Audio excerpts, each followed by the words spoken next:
नमस्कार, आप देख रहे हैं आवाज इंडिया, देश की भरोसेमंद आवाज में हूं प्रतीक्षा। खबरों का सिलसिला शुरू करने से पहले आइए सबसे पहले नजर डालते हैं आज की हेडलाइंस पर। मन की बात में मोदी का संदेश, संस्कृति से ही विश्व में पहचान। तमिलनाडु रैली में भगदड़, केंद्रीय गृह मंत्रालय ने मांगी रिपोर्ट। गजवाए हिंद के नाम पर उपद्रव, जहन्नुम का टिकट तय, सीएम योगी। बजट से बड़े वादों पर तेजस्वी का सवाल, कहा सरकार बताए पैसा कहां से लाएंगे। नूह में आरोपियों को पकड़ने गई पुलिस टीम पर हमला, 14 गिरफ्तार। और मिथुन मन्हास बने बीसीसीआई के नए चेयरमैन, सिलेक्शन कमेटी में भी बड़े बदलाव। और अब खबरें विस्तार से। प्रधानमंत्री नरेंद्र मोदी ने आज मन की बात के 126वें एपिसोड में भारतीय संस्कृति और त्योहारों को वैश्विक स्तर पर पहचान दिलाने की जरूरत पर जोर दिया है। प्रधानमंत्री ने कहा कि हमारी परंपराएं, हमारे उत्सव और हमारे पर्व की भारत की आत्मा है और इन्हें दुनिया तक पहुंचाना हर भारतीय का कर्तव्य है। उन्होंने उदाहरण देते हुए बताया कि हाल ही में भारत सरकार के प्रयासों से कोलकाता की भव्य दुर्गा पूजा को यूनेस्को की अमृत सांस्कृतिक धरोहर सूची में शामिल किया गया है। पीएम मोदी ने विश्वास जताया कि अगर इसी तरह अन्य पर्वों और आयोजनों को भी अंतर्राष्ट्रीय मंचों पर सम्मान मिलेगा तो पूरी दुनिया भारत की संस्कृति को और करीब से समझ सकेगी और इसमें शामिल होने के लिए आगे आएगी। प्रधानमंत्री ने विशेष तौर पर छठ पर्व का उल्लेख किया और कहा है कि सरकार इसे भी यूनेस्को की सूची में दर्ज कराने के लिए सक्रिय प्रयास कर रही है। उन्होंने देशवासियों से अपील की है कि वे अपने अपने स्तर पर भारतीय परंपराओं और त्योहारों को आगे बढ़ने की दिशा में योगदान दें। मन की बात में प्रधानमंत्री ने यह भी कहा है कि आने वाले दिनों में हम सब विजयदशमी का पर्व मनाने जा रहे हैं, लेकिन इस बार की विजयदशमी एक और मायने में ऐतिहासिक है। इसी दिन राष्ट्रीय स्वयंसेवक संघ की स्थापना को 100 वर्ष पूरे हुए हैं।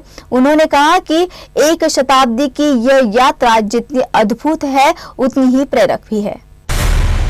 तमिलनाडु के करूर में हुई चुनावी रैली में भगदड़ को लेकर केंद्रीय गृह मंत्रालय ने राज्य सरकार की से विस्तृत रिपोर्ट मांगी है। रिपोर्ट में पीड़ितों की सुरक्षा और बचाव के लिए उठाए गए कदमों की जानकारी देने को कहा गया है। राज्य सरकार ने भी घटना की जांच के लिए आयोग का गठन किया है, जिसकी अध्यक्षता रिटायर्ड जज करेंगे। जानकारी की है कि इस मामले में एक्टर विजय से भी पूछताछ हो सकती है। केंद्रीय गृह मंत्री अमित शाह ने राज्यपाल आर.एन. रवि और मुख्यमंत्री M.K. स्टालिन से बात कर ली और स्थिति का जायजा लिया और हर संभव केंद्रीय मदद को भरोसा दिया।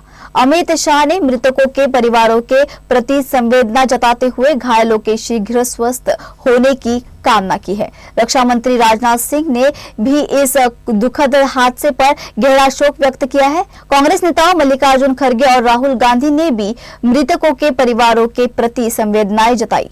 हादसे के पीछे आयोजकों की जिम्मेदारी पर भी सवाल उठाए गए। द्रमुक ने कहा है कि जानबूझकर रैली में देरी की गई ताकि भीड़ अधिक दिख सके। उत्तर प्रदेश के मुख्यमंत्री योगी आदित्यनाथ ने बलरामपुर में उपद्रवियों को कड़ी चेतावनी दी है। सीएम ने कहा कि गजवाए हिंद के नाम पर हिंसा करने वालों को बर्दाश्त नहीं किया जाएगा और उन्हें जहन्नुम का टिकट दे दिया जाएगा। सीएम ने कहा कि किसी भी उपद्रव की कोशिश राज्य सरकार कतई बर्दाश्त नहीं करेगी। उन्होंने चेतावनी दी है कि ऐसे लोग बच्चों और नागरिकों की जिंदगी को खतरे में डाल रहे हैं। योगी आदित्यनाथ ने कहा कि अब समय नहीं रहा जब सरकार अराजकता को सहन करती थी। किसी ने भी सुरक्षा को हाथ में लेने की कोशिश की तो उनके साथ उनके खिलाफ कठोर कार्रवाई होगी।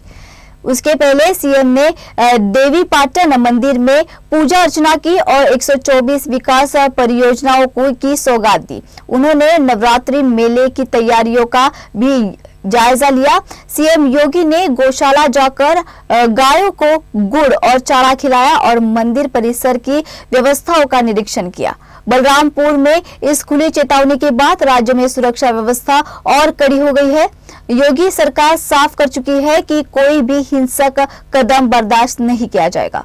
कुछ लोग रहते भारत में हैं लेकिन गजवाए हिंद का नारा लेकर के भारत के अंदर राष्ट्र विरोधी गतिविधियों को बढ़ावा देने का कुत्सित कार्य कर रहे हैं। गजवाए हिंद हिंदुस्तान की धरती पर नहीं होगा। भारत की धरती, ये भारत के देवीय महापुरुषों, अवतारी महापुरुषों, देश के लिए अपना बलिदान देने वाले महापुरुषों के आदर्शों से संचालित होगा। गजवाए हिंद की कल्पना करना भी और उसका सपना देखना भी जहन्नुम में जाने का टिकट का रास्ता पैदा कर देगा।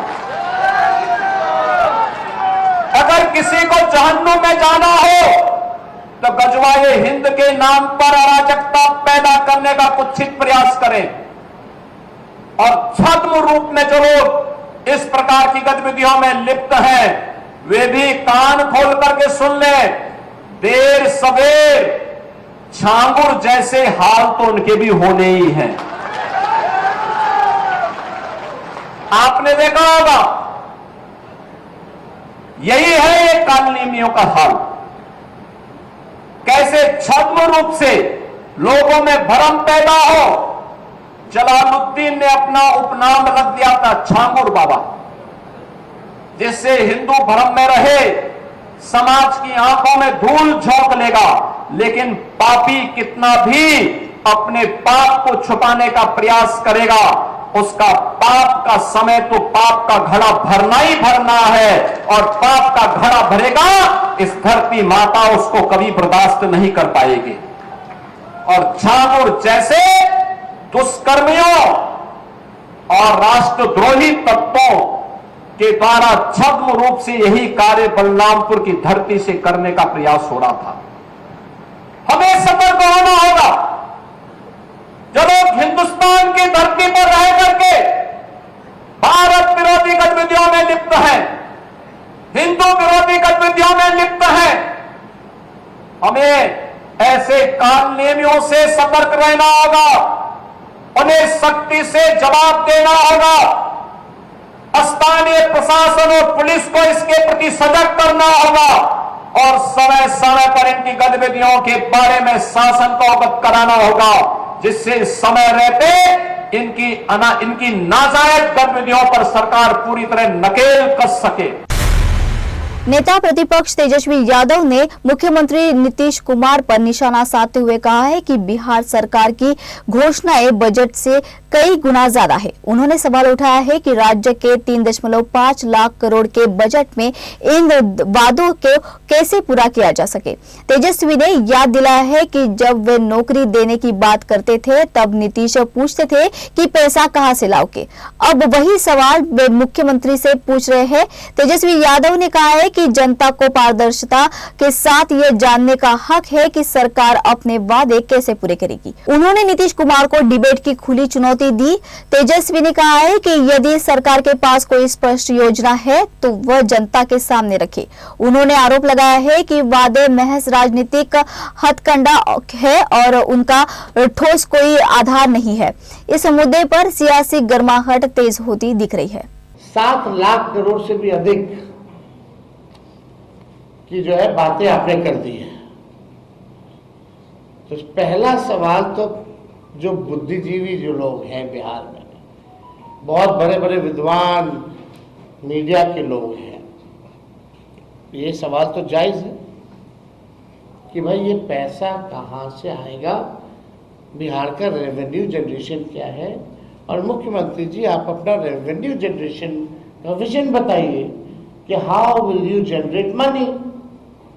आप पैसा बिहार में रेवेन्यू और कैसे बढ़े, इसके बारे में कोई योजना है तो जरा बताइए। घोषणाएं तो बड़ी अच्छी लगती हैं, लेकिन चुनाव के बाद जो है जुमला हो जाता है, जो कि सच्चाई है। देखिए बात यह है कि डबल इंजन वाले इस बार डबल रफ्तार से हारने जा रहे हैं।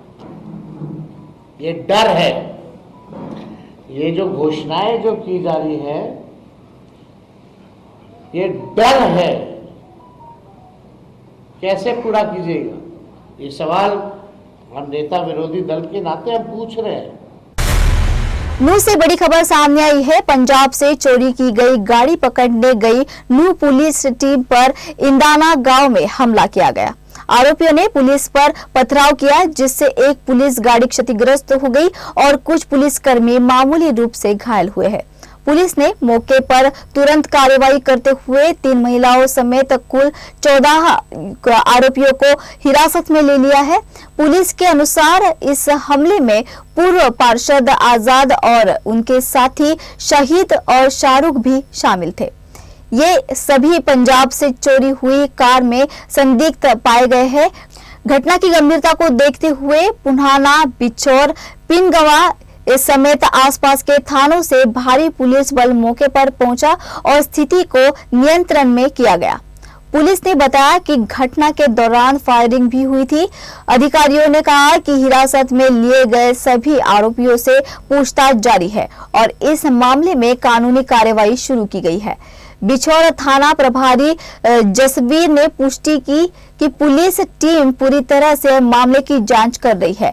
नूह पुलिस का ये अभियान चोरी की घटनाओं पर अंकुश लगाने और अपराधियों को न्याय के कटघरे में लाने की कोशिश है। तमिलनाडु में करूर में हुई भगदड़ के मामले में आज मद्रास हाईकोर्ट में सुनवाई हो रही है। भगदड़ में घायल एक पीड़ित ने याचिका दायर कर टीवी के प्रमुख विजय की रैलियों पर रोक लगाने की मांग की है। याचिका में पीड़ित ने कहा है कि यह घटना केवल दुर्घटना नहीं बल्कि सार्वजनिक सुरक्षा के प्रति गंभीर लापरवाही है। करूर में हुई रैली में भारी भीड़ के चलते 40 लोगों की मौत हुई थी और करीब 100 लोग घायल हुए थे। पीड़ित का कहना है कि जब जीवन के अधिकार पर खतरा हो तो किसी रैली की अनुमति देना सही नहीं।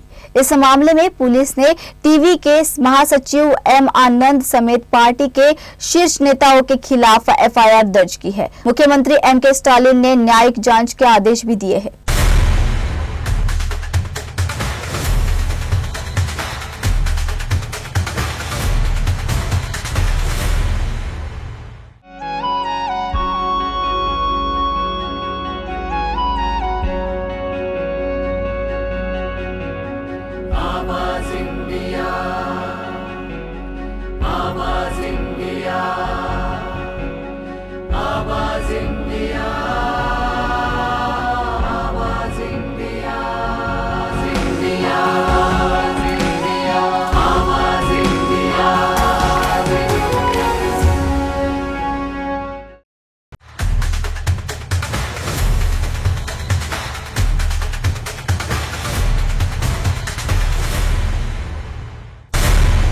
कांग्रेस सांसद शशि थरूर ने तमिलनाडु के करूर में हुई भगदड़ को बेहद दुखद और दर्दनाक बताया है।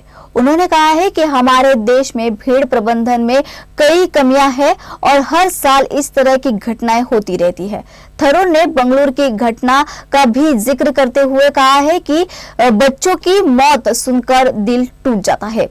उन्होंने कहा कि हमें राष्ट्रीय स्तर पर भीड़ नियंत्रण के लिए एक संगठित नीति बनानी चाहिए ताकि भविष्य में इस तरह की दुखद घटनाओं से बचा जा सके। थरूर ने केंद्र और राज्य सरकारों से आग्रह किया है कि वे भीड़ नियंत्रण के लिए सख्त नियम और प्रोटोकॉल अपनाएं। उन्होंने कहा है कि दुनिया तेजी से बदल रही है और हमें इन बदलावों को लेकर सतर्क रहना होगा। थरूर ने कहा कि हमें अपने पैरों पर मजबूती से खड़ा होना चाहिए, चाहे रास्ते बंद हो या खुले। एमआईएम प्रमुख असरुद्दीन ओवैसी ने बिहार में अपनी पार्टी पर लगने वाले राजग की बी टीम होने के आरोप को खारिज करते हुए भाजपा से किसी भी तरह के संबंध से इनकार किया है। उन्होंने कहा है कि 2022 में उत्तर प्रदेश में उनके कार पर 6 गोलियां चली थी, जिससे यह स्पष्ट होता है कि वह भाजपा के खिलाफ है, न कि उनके साथ। ओवैसी ने कटिहार में सीमांचल न्याय यात्रा के समापन पर कई जनसभाएं की और कहा कि अगर कोई गठबंधन नहीं बनता तो एमआईएम आगामी विधानसभा चुनाव में अकेले मैदान में उतरेगी। उन्होंने धर्मनिरपेक्ष दलों को ठेकेदार बताते हुए कहा है कि वे बेबुनियाद आरोप लगाते हैं। ओवैसी ने राजद नेता तेजस्वी यादव पर गंभीर आरोप लगाते हुए कहा है कि उन्होंने एमआईएम के 5 में से 4 विधायकों को खरीद लिया। इसके बावजूद पार्टी ने गठबंधन की कोशिश की और प्रदेश अध्यक्ष अख्तरुल इमान ने जनता की मांग पर लालू यादव और तेजस्वी यादव को पत्र भी भेजे, जिनका कोई जवाब नहीं आया। एमआईएम ने सिर्फ 6 सीटों की मांग की और सीमांचल विकास परिषद की स्थापना का वादा चाहा था।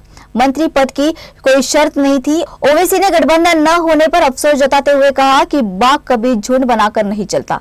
साथ ही उन्होंने राजद द्वारा उन्हें भारी कहे जाने पर पलटवार करते हुए कहा कि वो किसी और ग्रह से नहीं आए और सवाल उठाया कि हरियाणा के संजय यादव को राज्यसभा में क्यों भेजा गया।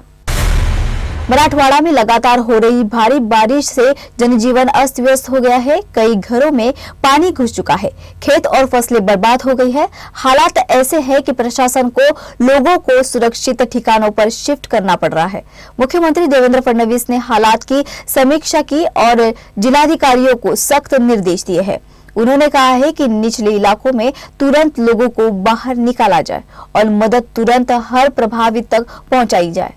सरकार ने पहले ही 2000 करोड़ रुपए राहत के तौर पर जारी किए गए हैं, तो जिन घरों में पानी घुसा है वहां 10-10 हजार रुपए की तत्कालिक मदद दी जा रही है। साथ ही चारे की कमी झेल रहे किसानों और पशुपालकों के लिए अलग से व्यवस्था की गई है। वहीं सीएम ने कहा है कि आज और कल का दिन बेहद अहम है। अगले 2 से 3 दिन अलर्ट मोड पर रहने के निर्देश दिए हैं। प्रशासन का दावा है कि हर संभव कोशिश होगी लोगों को कम से कम नुकसान उठाना पड़े। मराठवाड्यातल्या 8ही जिल्ह्याच्या जिल्हाधिकाऱ्यांशी संपर्क करून चर्चा केली आहे। सोलापूरच्या जिल्हाधिकाऱ्यांशी देखील चर्चा केलेली आहे। रिलीफ आणि रिहॅबिलिटेशनच्या संदर्भात ज्या काही उपाययोजना आपण केलेल्या आहेत त्या संदर्भातल्या सूचना दिलेल्या आहेत। विशेषतः आता ज्या लोकांना आपण रिलीफ कॅम्पमध्ये हलवलेलं आहे त्यांच्या जेवणाची उत्तम सोय झाली पाहिजे, पिण्याचं पाणी असलं पाहिजे। यासोबत काही ठिकाणी जनावरांच्या चाऱ्याच्या संदर्भात प्रश्न निर्माण झालेला आहे। तर मी जिल्हाधिकाऱ्यांना सांगितलं आहे की तात्काळ चारा घेऊन आणि जनावरांकरता चाऱ्याचा पुरवठा देखील करण्याच्या संदर्भातली व्यवस्था आपण केली आहे। आपण जे 2000 कोटी रुपये ऑलरेडी रिलीज केले आहेत त्याचं वाटप देखील सुरू केलेलं आहे। यासोबत ज्या ठिकाणी घरांच्या मध्ये पाणी घुसलेलं आहे त्यांना तातडीचे 10,000 रुपये देणं याची देखील सुरुवात आपण केलेली आहे। ठिकठिकाणी लोकांना किट्स राशनच्या द्यायच्या याची सुरुवात झाली आहे। अन्नधान्य याची देखील सुरुवात आपण केलेली आहे। जिल्हाधिकाऱ्यांना मी स्पष्टपणे सांगितलेलं आहे की खालची यंत्रणा योग्य प्रकारे काम करते की नाही बघा, तुम्ही पण फील्डवर राहा। आता काही ठिकाणी मोठ्या प्रमाणात विसर्ग सुरू झालेला आहे, त्यामुळे त्या विसर्गाचा अंदाज घेऊन कुठे पाणी शिरू शकतं याचा अंदाज घेऊन त्या लोकांना पहिले बाहेर काढणं अशा प्रकारचा देखील प्रयत्न आहे। उद्याचा दिवस, परवाचा दिवस, विशेषतः उद्याचाही दिवस, आजचा दिवस तर क्रिटिकल आहेच पण उद्याचाही दिवस क्रिटिकल आहे। मग हे जे काही डिप्रेशन तयार झालेलं आहे बे ऑफ बेंगॉलमध्ये ते कमी होत जाणार आहे आणि त्याच्यानंतर परतीचा पाऊस असेल त्यामुळे पुढचे 2-3 दिवस अलर्ट मोडवर राहून कुठल्याही प्रकारची हानी होणार नाही किंवा कमीत कमी हानी होईल अशा प्रकारची व्यवस्था करायला आपण सांगितलेली आहे। आणि हे सगळं होत असताना लोकांना जी काही मदत करायची आहे ते जास्तीत जास्त मदत करण्याची सरकारची मानसिकता आहे। म्हणून आपण हे देखील सांगितलं आहे की सरसकटच पंचनामे त्या ठिकाणी करा, लिनियंट राहा, कुठेही फार कायद्यावर बोट ठेवून, फार नियमांवर बोट ठेवून लोकांना त्रास होईल असं कोणी वागू नका। त्यामुळे त्या संदर्भात एकूण सगळ्या नुकसानीची माहिती आमच्याकडे आल्यानंतर अधिकची काय मदत करायची आहे त्याचा निर्णय सरकार करेल। हरियाणा के नूह जिले के सलाहेड़ी गांव से एक दिल दहला देने वाला हादसा सामने आया है। एक ही परिवार के 4 लोग तालाब में डूब गए। हादसा उस तालाब में हुआ जो खेत की मिट्टी निकालने से बना था।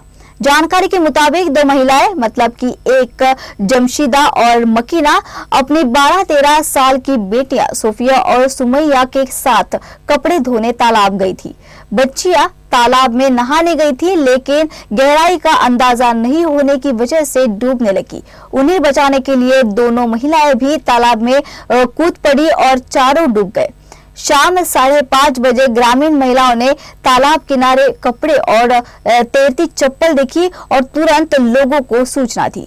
ग्रामीणों ने घंटों की मशक्कत के बाद चारों शव तालाब से बाहर निकाले। पुलिस ने शव पोस्टमार्टम के लिए सामुदायिक स्वास्थ्य केंद्र भेज दिए। हादसे की वजह का पता जांच के बाद ही चलेगा। इस दर्दनाक घटना के बाद पूरे सालाहेड़ी गांव में मातम छा गया है। मृतक महिलाओं के पति ड्राइवर का काम करते थे।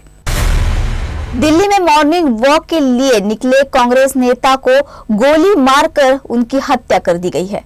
इस हत्याकांड में शामिल दोनों आरोपियों को पुलिस ने गिरफ्तार कर लिया है।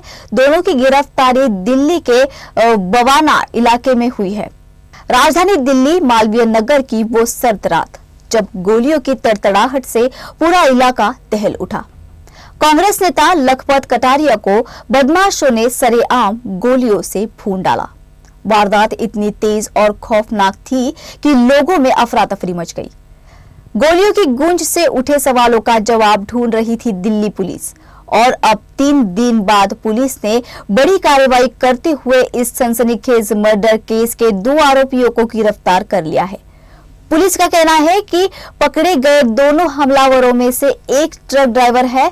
उनकी गिरफ्तारी बवाना इलाके से हुई।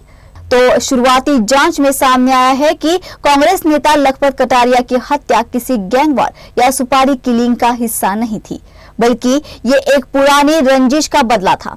वारदात के बाद से ही दिल्ली पुलिस की कई टीमें दक्षिणी दिल्ली से लेकर आउटर इलाकों तक खाक छान रही थी। सीसीटीवी फुटेज खंगाले गए, संदिग्धों से पूछताछ की गई। पुलिस का दावा है कि बहुत जल्द इस हत्या की पूरी कहानी, इसकी साजिश से लेकर मास्टरमाइंड तक सामने आ जाएगी। लेकिन सवाल यह है कि राजधानी की सुरक्षित कही जाने वाली सड़कों पर आखिर कब तक इस तरह खून खराबा होता रहेगा। दिन दहाड़े नेताओं पर गोलियां चलेगी और लोग खौफ में जीने को मजबूर होंगे। लखपत कटारिया मर्डर केस ने एक बार फिर दिल्ली की कानून व्यवस्था और राजनीतिक गलियारों को हिलाकर रख दिया है और अब सबकी निगाहें पुलिस की अगली कार्रवाई और इस हत्या की असली वजह पर टिक गई है। पनवेल से दिल दहला देने वाली वारदात सामने आई है जिसने लोगों को दहला दिया है। नकली पुलिस की वर्दी पहनकर लुटेरों ने 34 लाख का माल लूट लिया। फिल्मी स्टाइल में सर्राफा व्यापारी और उसके साथियों को रोककर डंडों से पीटा गया और लूट का पूरा खेल खेला गया। घटना पनवेल शहर के करंजाड़ी रेलवे फाटक के पास ही की है। व्यापारी शिरकांडी का आशापुरा गोल्ड बुलियन नाम से सोने का कारोबार है। शुक्रवार को वो अपने 3 साथियों के साथ मुंबई झवेरी बाजार से खरीदारी करने के लिए पहुंचे थे। वहां से 10 लाख कैश और 200 ग्राम सोना कीमत करीब 23 लाख खरीदा गया। लेकिन देर रात घर लौटते वक्त अर्टिगा कार से निकले 3 से 4 नकली पुलिसकर्मी उनकी गाड़ी के सामने आ गए। आरोपियों ने खुद को पुलिस बताकर गाड़ी रुकवाई, फिर व्यापारी और साथियों को नीचे उतारा, डंडों से पीटा, धमकाया और नकदी, सोना, मोबाइल फोन, घड़ी और बैग सब छीन लिया। इसके बाद पीड़ितों को जबरन कुछ दूरी तक ले जाकर सड़क किनारे फेंक दिया गया और फरार हो गए। इस वारदात में कुल 34 लाख का सोना, कैश और कीमती सामान गायब हो गया है। पीड़ित किसी तरह स्थानीय लोगों की मदद से पुलिस थाने पहुंचे और शिकायत दर्ज की। फिलहाल पुलिस ने इस गिरोह पर डकैती, अपहरण, मारपीट और धोखाधड़ी के गंभीर मामले दर्ज किए हैं। पनवेल पुलिस की कई टीमें अब नकली पुलिस गिरोह की तलाश में जुट गई है।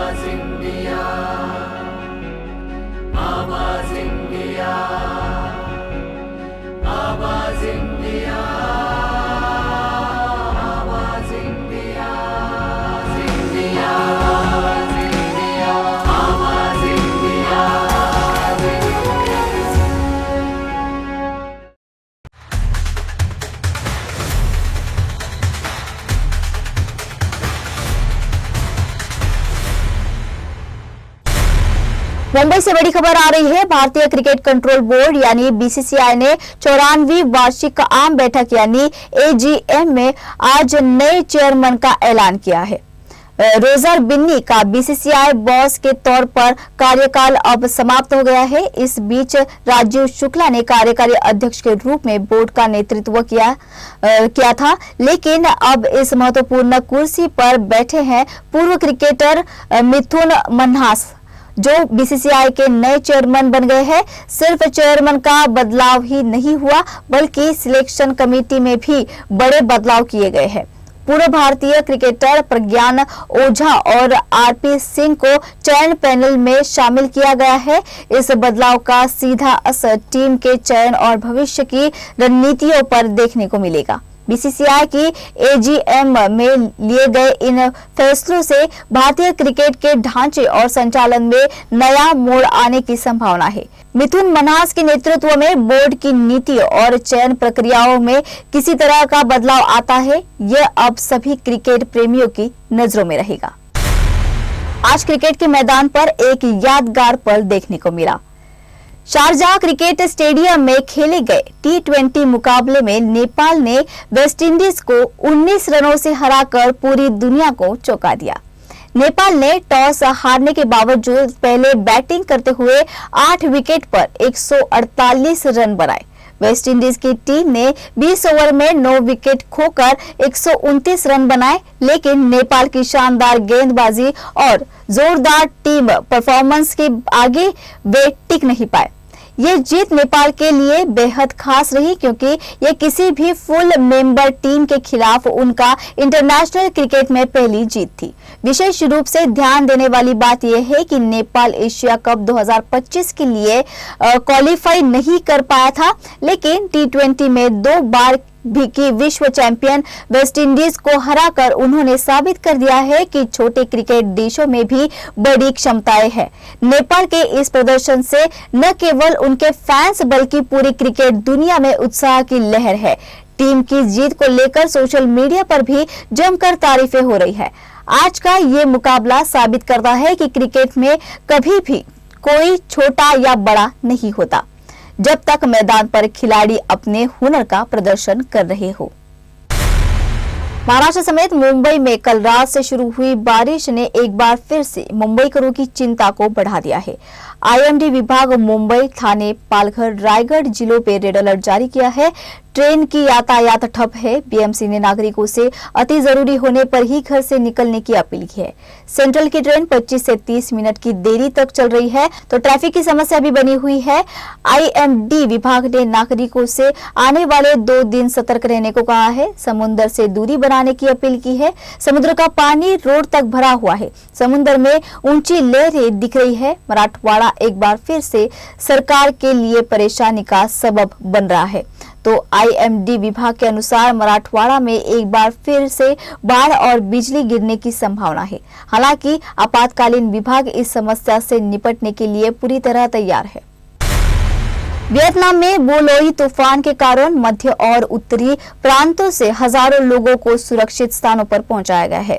यह तूफान 133 किलोमीटर प्रति घंटे की रफ्तार से तेजी से वियतनाम की ओर बढ़ रहा है और देश के कुछ हिस्सों से टकराने की संभावना जताई गई है। मौसम विभाग ने चेतावनी दी है कि यह तूफान समुद्री लहरें बढ़ाएंगे और मूसलाधार बारिश के साथ फ्लैश फ्लड तथा भूस्खलन की स्थिति उत्पन्न हो सकती है। प्रशासन ने मध्य और उत्तरी इलाकों में मछली पकड़ने वाली नौकाओं को समुद्र में जाने से रोक दिया है और संवेदनशील क्षेत्रों से निकासी का आदेश जारी किया गया है।